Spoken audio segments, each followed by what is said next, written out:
Thanks to Dean Walker and the leadership for the invitation.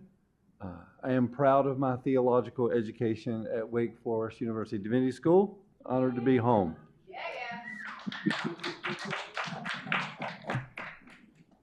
I love my time here. There's a very good chance that I'm a Calvinist today because of Jill Crenshaw. That when I have knee surgery, well, there's a little Pentecostal in me, so I'll say if I have knee surgery one day, it will be because of intramural basketball while in divinity school. I lived in co-ed housing at 1012 Polo Road while here and dated my wife over Taco Bell and free HBO. I one time fell completely asleep in the bottom of the Wilson wing of the library to wake up and realize they had locked me in the building in the middle of the night. In my context, we begin every Sunday by asking our congregation one question. Are you ready for some good news? And the reason we do it is because as heralds of the good news, we are bringing to a world that needs their attention redirected towards good news. So I'll start that way with you this morning. Are you ready for some good news? Yes. As we face a new frontier of spiritual curiosity with theological creativity, we are heralds of good news where we can anchor ourselves to a common refrain in Scripture. Remember.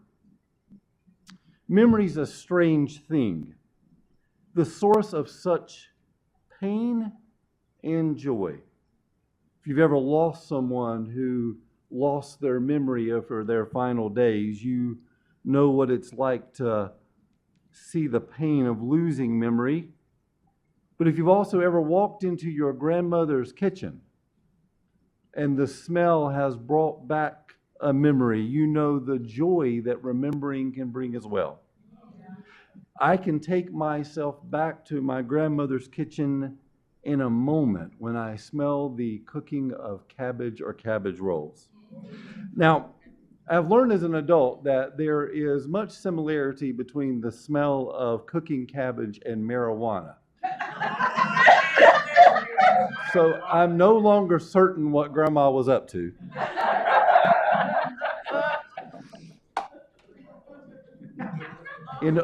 In over 2 decades of pastoral ministry, I performed over 200 weddings, but also over 200 funerals.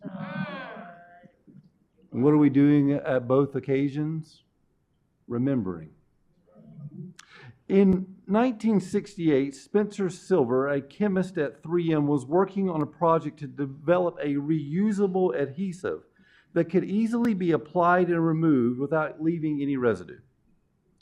Although he was successful, there was no immediate use for his invention. Some years later, another scientist at 3M by the name of Art Fry came up with an idea of using Silver's adhesive to create a bookmark for his church hymnal. A bookmark that could easily be placed at different locations throughout the book and would leave no sticky residue. This led to the development of the iconic Post-it note. The product was launched officially in 1980 and today is a company valued at $2.5 billion. Why? Because we forget things. Tricks to remembering things like putting a string around your finger, saying it out loud. 22% of all business apps on your phone or computer are related to remembering to get things done. Our mind is cluttered with appointments, to-do lists, sports calendars.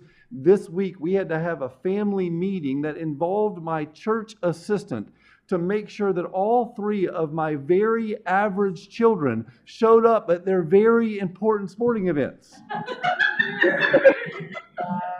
If you not have children yet, you want to pray that they are average, because above average kids are a lot of responsibility.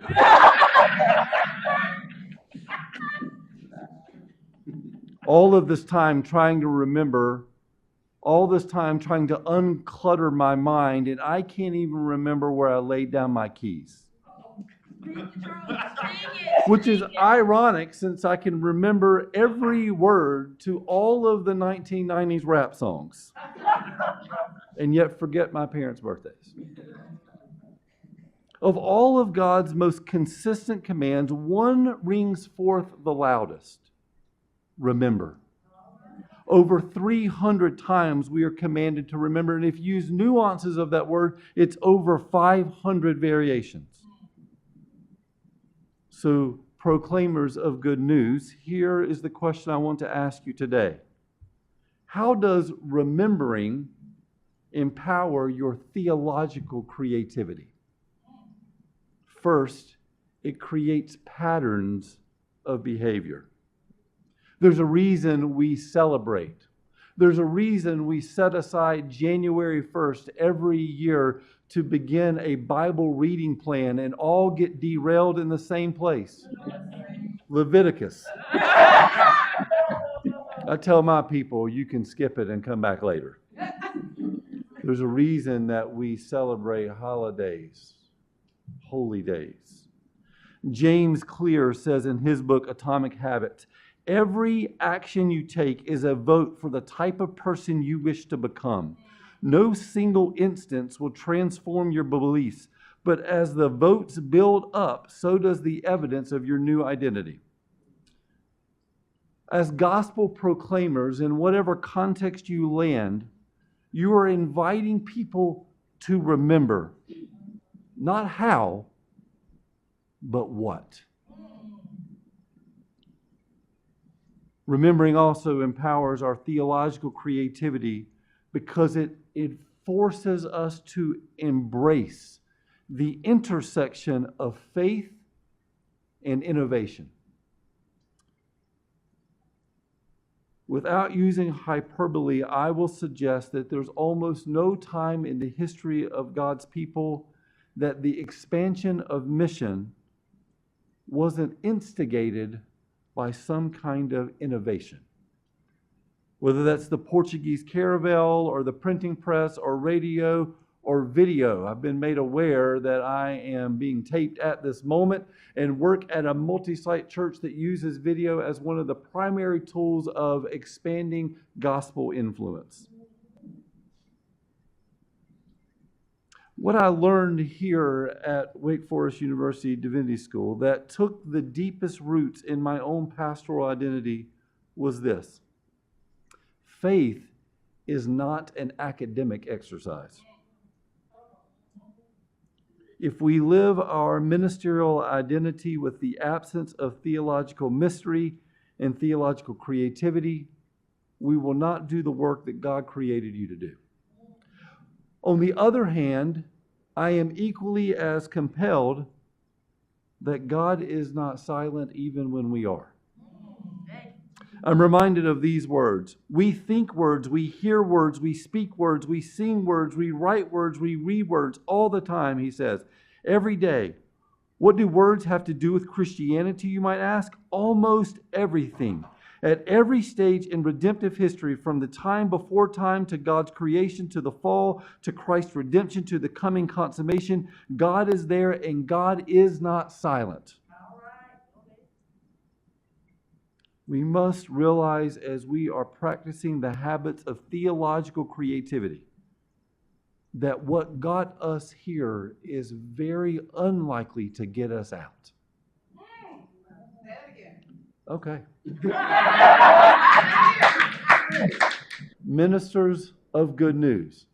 What got the church to today is very unlikely to be the thing that gets the church into a new generation of followers. The last thing that I think that remembering empowers is that it reminds us that God is completely capable and willing to equip us to face a new frontier of ministry. You are not alone. If we can do a very Presbyterian thing and go back to the text for just a second. They were filled with the Spirit of God, with skill, with intelligence, with knowledge, with all craftsmanship, to devise artistic designs, to work in gold and silver and bronze, and in cutting stones for setting, and in carving wood for work in every crafted skill. What's happening here? They're building the tabernacle. The tabernacle was not built by expositors of the word, but by value carriers of the word who God had uniquely gifted. And what purpose did the tabernacle serve? Come and remember. Come and be reminded. If you've ever traveled to a foreign land and felt like a complete outsider, felt like a stranger in a new place. 3 days before I started 6th grade, I found out I had strep throat, which meant I had to miss the first 2 days of the beginning of middle school. And when I showed up, everybody had a new girlfriend, a new boyfriend. Everybody was wearing Reebok pumps, which my dad would not buy for me. I learned that on the first day of class, Shane Robertson hit his elbow on a desk so hard, he passed out and peed on himself. I have no idea what Shane is doing in the world, but I have told that story about him hundreds of times. Josh took a paperclip while I was away and stuck it in an outlet and turned his hand brown. I got thrown off my first day off a merry-go-round because all of the equipment that I grew up playing on playgrounds is now illegal. I felt like a stranger, like I had missed something. Maybe you've experienced that when you go to a foreign land as a missionary or as a tourist. One time I ordered fish and chips, thinking it would be like I would get in downtown Winston, and it was a fried whole fish. And I realized that day it's impossible for me to eat food that's looking at me while I have it. Or if you've ever been to a Buc-ee's for the first time. You ever been to a Buc-ee's? Buc-ee's is like if Sheetz was awesome, it would be Buc-ee's, right? There's a culture and there's a language and there's a way you do things. If you've ever been to a place where you felt like you missed something, like you didn't understand the language, you didn't understand the rhythms, you didn't understand what was happening, it is our jobs as good news carriers to invite people to come and experience something that is not mundane, that is not normal, that's not average, to step outside the rhythms of their life and encounter that which is holy.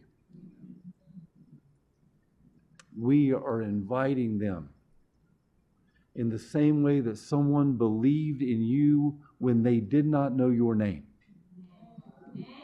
We are inviting them to come and encounter God's face and find that they are welcomed. Let me close with this story. A little boy noticed a soldier crying outside the White House. He come to find out that this soldier had lost both his brother and his father in the war. And he found out that this soldier had been out there for day after day after day trying to get access to the president, something that turned out to be altogether impossible. This little boy said, "Come with me." The soldier said, "No one will let me in." And the little boy said, "Just trust me." The little boy took the soldier by the hand and they walked by the guardhouse, and it felt strange that the guardhouse that had stopped this soldier day after day said nothing to this little boy. The little boy then led this soldier into the foyer, and maybe the soldier thought, maybe they are just unwilling to correct this cute little boy. The little boy took the soldier across the lawn into the foyer, up the steps to the office, and approached the desk of President Lincoln. And the little boy said, "Dad, this man would like to see you." And President Lincoln said, "Anything for you, my child." We have been given access to holy places. And we're inviting a spiritually curious world to come into holy, mysterious, secret places where God, who spoke you into existence, abides. And we are asking them not to believe, not to follow, not to behave, but just remember. Because in the remembering, we see the power of God's redemption at work. In your own story, you'll be reminded that you did almost nothing to get yourself where you are, and you'll do almost nothing to get yourself to where you're going. Yeah. Instead, there's a good God who turned affection towards you when you did not deserve it. And a spiritually curious world is looking to us to see what's next. In a world that is changing more quickly than ways that they can understand or even describe.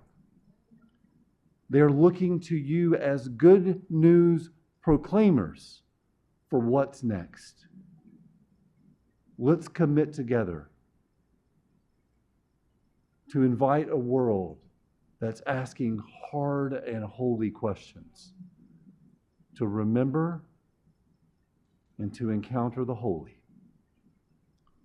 Because in the same way that we are here and we will go forward in ways we do not know, it's the same promise that we bring to an unbelieving world. God is good. God has turned God's affection towards them. And all God is asking is, remember my goodness as a promise. That I wasn't abandoning you before you got here, so you can be assured I will not abandon you as you go from here. And that's the gospel.